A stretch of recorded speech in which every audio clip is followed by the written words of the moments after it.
QQQ beat CGGR by 14 points over 5 years. But the real battle's in how they protect you when everything crashes.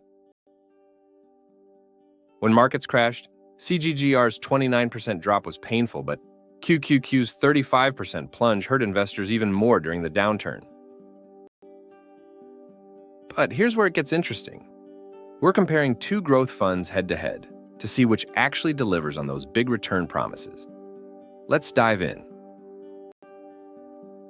In plain English, think of it like race cars crossing the finish line. QQQ crossed ahead over 5 years, but both cars stayed neck and neck through most of the race. Close competition, different winners. QQQ doubled your money over 5 years. That's the kind of growth that leaves inflation eating dust in the rearview mirror. Here's where the story takes a turn. CGGR's 90% 5-year gain is solid, but it's clearly lagging behind QQQ's performance by a meaningful gap here. Let's break this down further. Over 5 years, QQQ outpaced CGGR by 14 percentage points.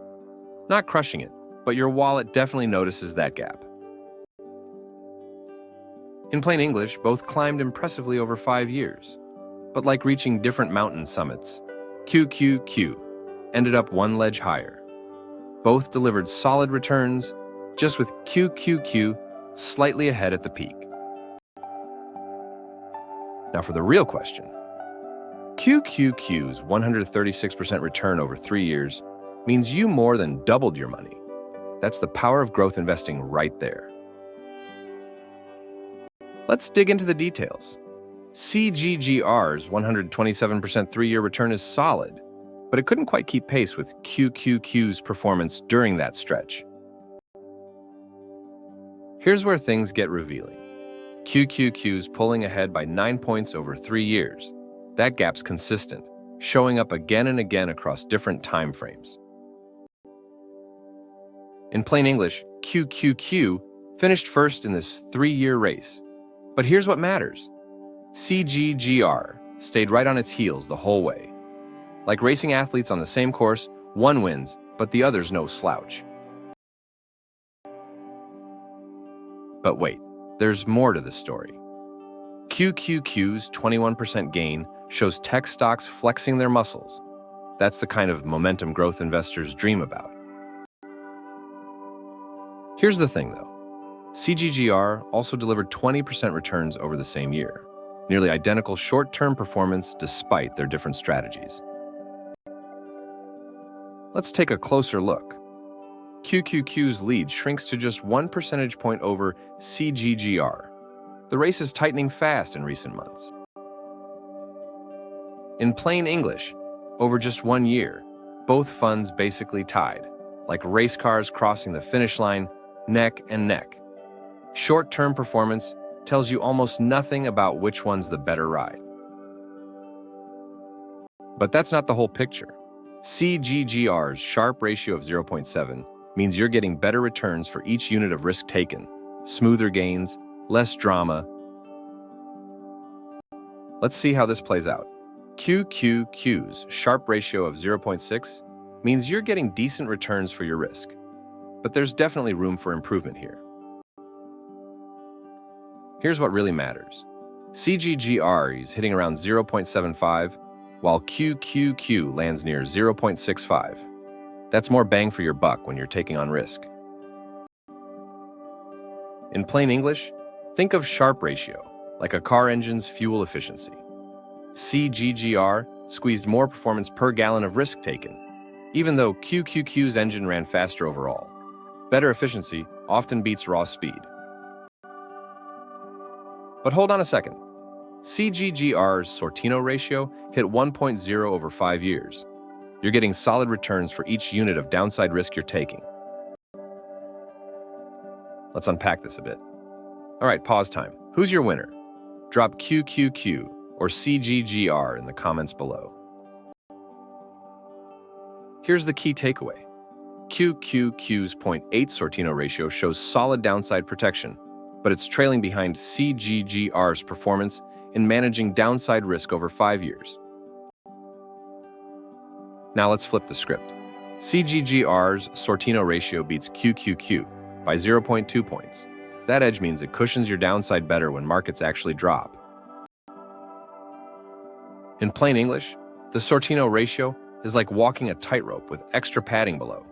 CGGR's strategy cushions the downside, so when falls happen, they hurt less. It's about smarter protection. Let's get into the weeds here.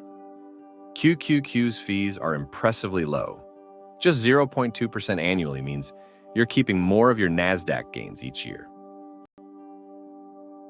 However, at 0.39%, CGGR costs nearly double what QQQ charges, and those higher fees compound against you over decades. But here's where it gets interesting. QQQ's expense advantage is 0.19% annually. Doesn't sound like much, but over decades, that's thousands kept in your pocket. In plain English, think of expense ratios like couch change. QQQ costs half what other funds charge per mile. That's more money staying in your pocket instead of leaking out to fees. Here's where things get revealing. QQQ's 22% turnover means it barely shuffles holdings each year, keeping your trading costs low and Uncle Sam's tax bite minimal. Here's where the story takes a turn. CGGR's turning over a third of its portfolio annually. That's higher trading costs eating into your returns every single year. Let's break this down further.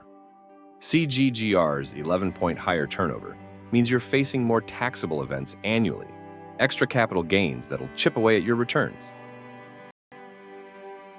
In plain English, portfolio turnover is like car maintenance. QQQ keeps the same parts longer, while CGGR swaps components frequently.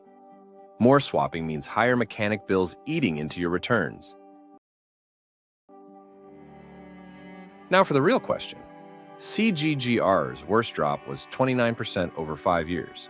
Painful to watch, but you'd survive it if you held on.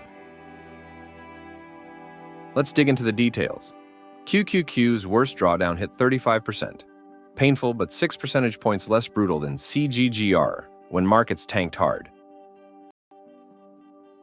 Here's where things get revealing. CGGR's cushion shines here. Losing 6 percentage points less than QQQ during the crash means real money stays in your account. Now let's put this in perspective.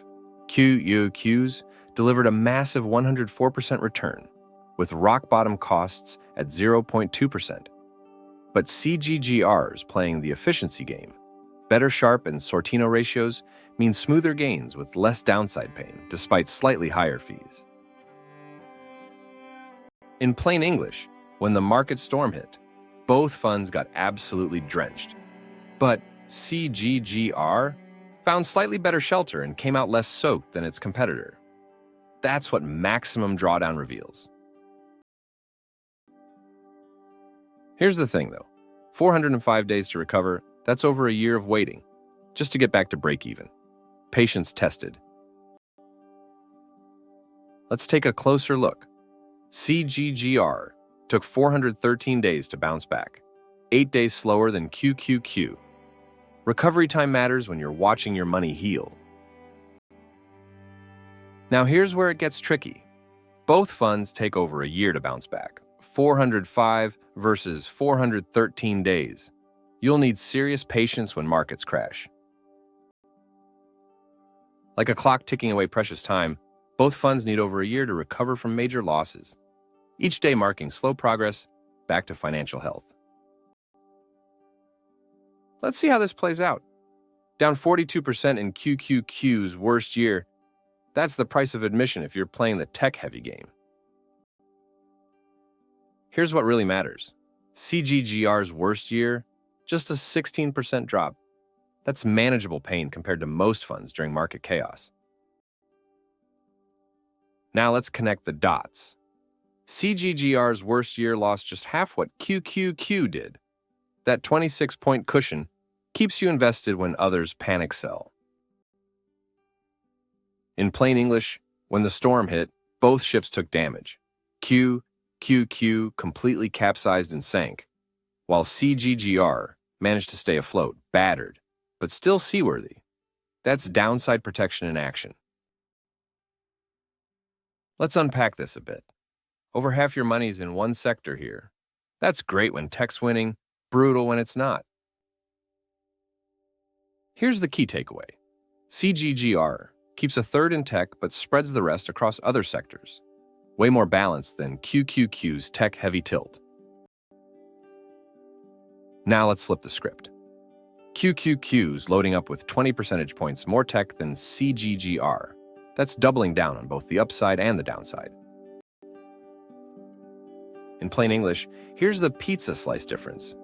QQQ loads over half your portfolio into tech stocks, while CGGR spreads your investment across sectors more evenly.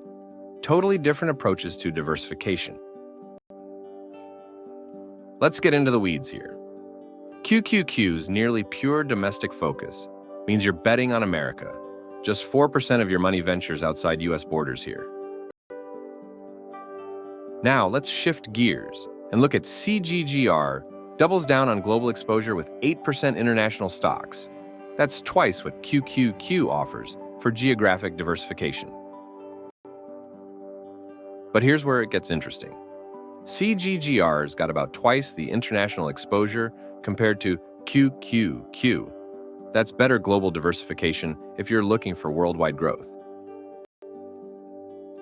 In plain English, think of international exposure like a road trip. Both funds stick close to home, but CGGR is willing to take a few more border crossings along the way. But that's not the whole picture.